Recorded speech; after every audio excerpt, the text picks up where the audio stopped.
জাহাঙ্গীরনগর বিশ্ববিদ্যালয়ের ভর্তি পরীক্ষায় পোষ্য কোটা বাতিলের দাবিতে আমরণ গণ অনশন কর্মসূচি পালন করছেন বৈষম্য বিরোধী ছাত্র আন্দোলনের শিক্ষার্থীরা। সকালে বিশ্ববিদ্যালয়ের নতুন রেজিস্ট্রার ভবনের সামনে এই কর্মসূচি শুরু করেন তারা। বৈষম্য বিরোধী ছাত্র আন্দোলনের শিক্ষার্থীরা জানান, জুলাই আগস্টের আন্দোলন ছিল কোটা বিরোধী, যাতে অংশ নেয় মেধাবী শিক্ষার্থীরা। বৈষম্যহীন দেশ গড়তে জুলাই গণ অভ্যুত্থান হলেও এখনও বিশ্ববিদ্যালয়ে ভর্তি পরীক্ষায় মেধাবীরা বৈষম্যের শিকার হচ্ছেন। ভর্তি পরীক্ষার থেকে অযৌক্তিক পোষ্য কোটা বাতিল করার আহ্বান জানান আন্দোলনরত শিক্ষার্থীরা। তবে এই বিষয়ে বিশ্ববিদ্যালয় প্রশাসন কোনো সিদ্ধান্ত জানায়নি।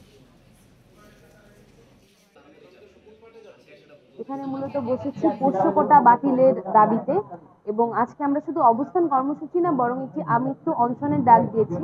আমাদের 24-এ মেন দাবি ছিল যে কোটা না মেধা, আমরা সবাই বলছি মেধা মেধা। তো এখন কেন আবার কোটা থাকবে এবং এই কোটার জন্য কেন সাধারণ শিক্ষার্থীরা এই সিটগুলো থেকে বঞ্চিত হবে?